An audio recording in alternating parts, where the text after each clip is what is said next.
Hi students, welcome.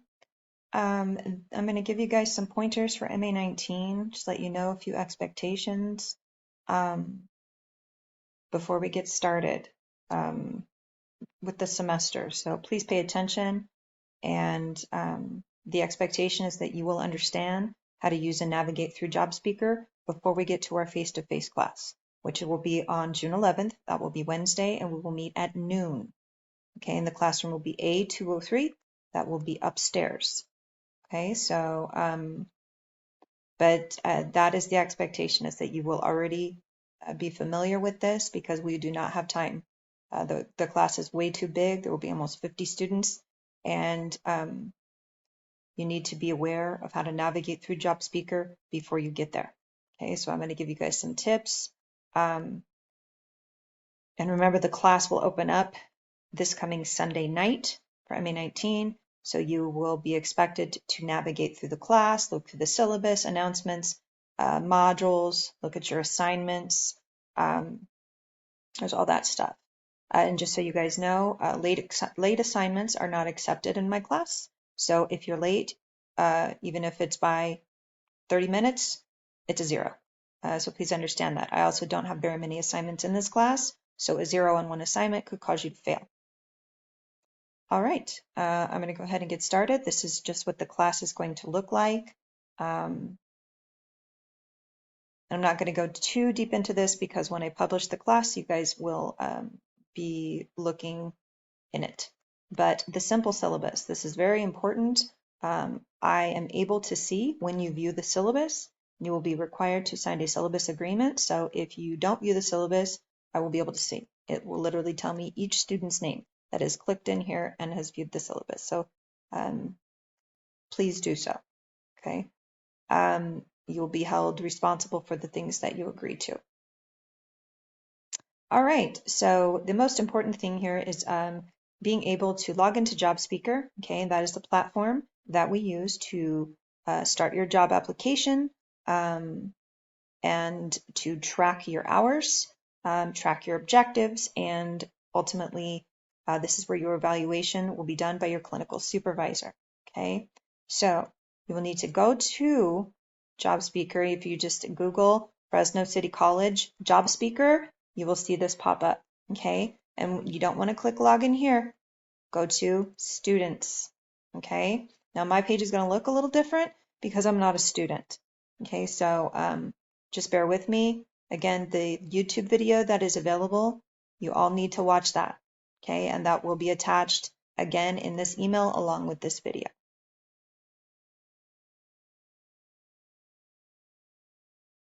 All right. So what I'm going to do is I'm going to show you a job application and what it looks like that a student has already completed. Basically, what you need to know is the information that you need to put into that job application. And that's what I will be having you guys do Wednesday, is completing these job applications. So there's some basic information that you need to know. And if you do not know it, you need to reach out to your supervisor so that you can get it, because it is not my responsibility. So this come this Wednesday, if you don't have the information, hey, Ms. Rivera, sorry, I don't have it. Sorry, you can't do an application. If you can't do an application, you can't track your hours. If you can't track your hours, you can't get an evaluation. Therefore, you can't complete the class. So this is a very, very crucial component. Knowing this information is crucial to your ability to pass this class. And it is your responsibility. It is not my responsibility to reach out to the supervisor. It is your responsibility. If there's any questions that the supervisors have for me, they are welcome to email me. But this is a big step forward, and you all learning communication. You need to communicate with your supervisor rather than expecting me to do so. All right, so I'm going to go to an old work experience application. So you guys should be able to see applications. So that's where you would start your new application. But I'm going to show you an old one. Okay, and this is the type of information that you would need in the old application. First, I'm going to touch on this. You guys should be able to see this stuff. Work or insurance statement, that's basically workers' comp if you ever get hurt. Information, student reminders, you want to read those. And then job objective examples. These are really important, okay? You will be required to do a minimum of 5 objectives in my class. I do the first 3 for you, and that is actually in an assignment. So as soon as the class is published, you want to look at that, okay? You want to look at the objective assignment because those first 3 objectives are objectives that you can actually put in JobSpeaker. And then you will come up with 2 on your own, at least 2. I prefer you to come up with more. All right, so after you guys take a look in there, you will have the page open for a new job application. Again, I can't show you guys a new one because I'm on the instructor screen, but I can show you an old student application and what it looked like, okay? So this is the information that you're going to have. When you open your JobSpeaker account, you're going to list your information, your name, okay, your phone number, your student email. This is not the correct email. Your email address needs to be your student email address. It's going to have your, probably your first initial and your last name and maybe a number or 2 at mysccd.edu. If you enter this, this will create problems later. Okay, so please do not. The course number, it's going to be my course. Now, depending, some students, you may have some different numbers. Okay, look at your registration. Okay, you have to go into your web advisor and look at what class you're registered for, and then that will determine what numbers you're going to see after MA19. Okay, so I'm teaching 2 different groups, and you guys are all going to be taking the same course, looking at the same information. But please pay attention on your registration paperwork or your web advisor, what 5 numbers you have. Position. This is also incorrect. Your position is a medical assistant extern, okay? Medical assistant extern. It's going to ask you that. That's what I want you to put. Medical assistant extern. The type, this is also incorrect. It is an externship, unpaid, not an internship. And what I want you guys to be paying attention to is everything, or mostly everything, you'll be able to select in drop-down boxes. If you can select it in a drop-down box, do that first before typing it out. If there's no other option, then yes, type out the answer. But if there's an option to do a drop-down box, do that. One missed digit and everything can go wrong. Okay? Your supervisor won't see your application, then we have to call another department, and it is very time consuming. This could cause a delay. If there are any delays, especially in summer session, it could cause you to receive an incomplete grade, and you will not receive your grade until the fall or next spring, which will also delay you receiving your certificate of completion, which will delay your ability to get a job. So it's a kind of a domino effect. The point is, make sure you do this exactly right. Okay? Again, we will be doing it in the classroom when we meet face to face, and some of this information you want to have ahead of time because I will not help you find the information about your employer. That is your responsibility. There are only 2 corporate offices that I will give the information towards because these corporate offices grade 10, 15 students at once. But only these 2 clinics are getting the information. All the other clinics, Dazan Medicine, Pride Sports Medicine, Camarina Health, you need to contact your clinical supervisor and get this information from them. Okay? Moving on. The company, that's going to vary. Okay? This particular one is Dazan Urgent Care. Okay? Then it's going to ask you the physical address. You would enter that. Okay? If you can select from a drop-down box, again, this is always better. If not, type it in exactly as it is.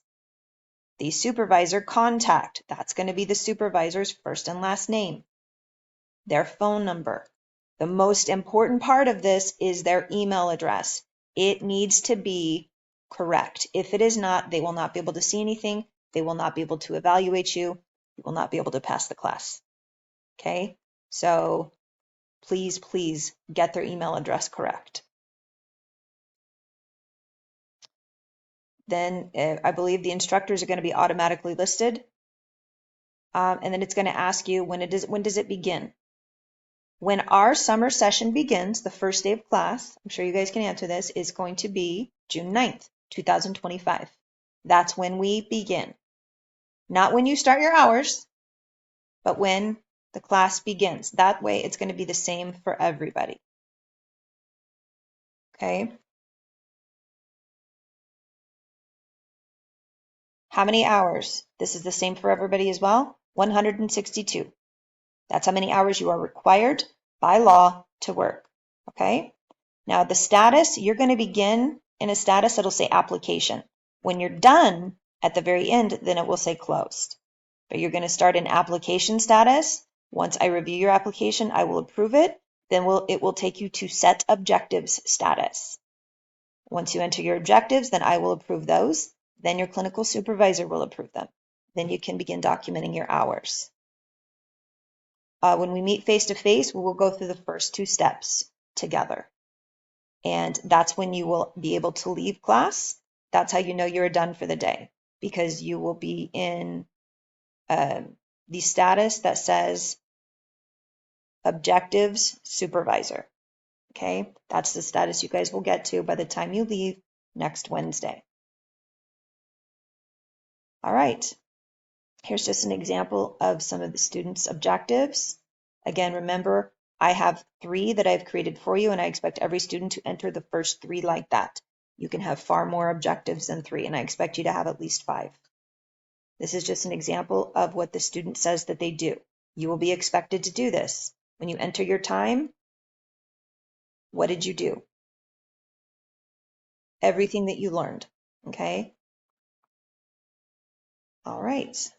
Now I am going to show you the page for the students that are a Family Healthcare Network student or a United Health Center student.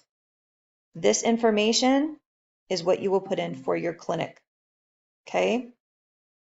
It's going to be the same no matter what Family Healthcare Network clinic you go to. This is your supervisor, this is their email address, this is the physical address and the phone number. If you are with United Health Centers, no matter what clinic you go to, this is your supervisor name, this is her email address, this is the physical address and the phone number. All of you, if you are at these clinics, regardless of your location, will enter this information. Other students that are at other individual clinics, that will depend on the clinic and the clinical supervisor. So you will be required to ascertain that information on your own. It is your responsibility. All right. I know there's going to be a lot more questions. That's okay. Again, I encourage you guys to look very carefully through the course when it opens this Sunday night. Okay. Being unprepared, especially in this class, summer classes, you have to be prepared. It moves fast and you're going to end up getting left behind if you're not prepared. And guys, it's unfortunate it happens. Students drop this class all the time because they're unable to keep up with the rigor of it. So please be prepared. Please take the responsibility upon yourselves to be prepared. Okay? That is the expectation. And that is what we will do going forward in this class. Remember, there is no late work.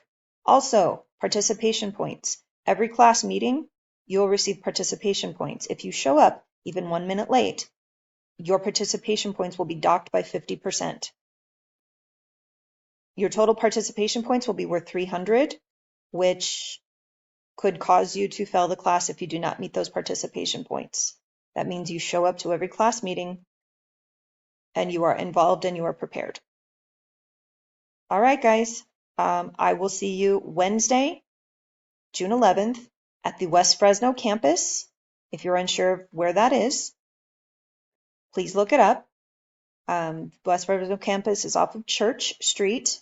You will be required to get a day parking pass. Again, you can go to the Fresno City College webpage and type in parking pass, and you can purchase one online. I believe they're $1. Okay, and it is They will go off of the license plate number on the car, so you will not be given a ticket as long as you do the online purchase. Please understand that you will be ticketed by the security if you don't purchase a parking pass for that one day that we meet on campus. All right, I look forward to seeing you all soon. Please make sure that you watch this video all the way through. If you're here, obviously you have. And I encourage you to watch the YouTube video for Job Speaker at least one more time, probably more.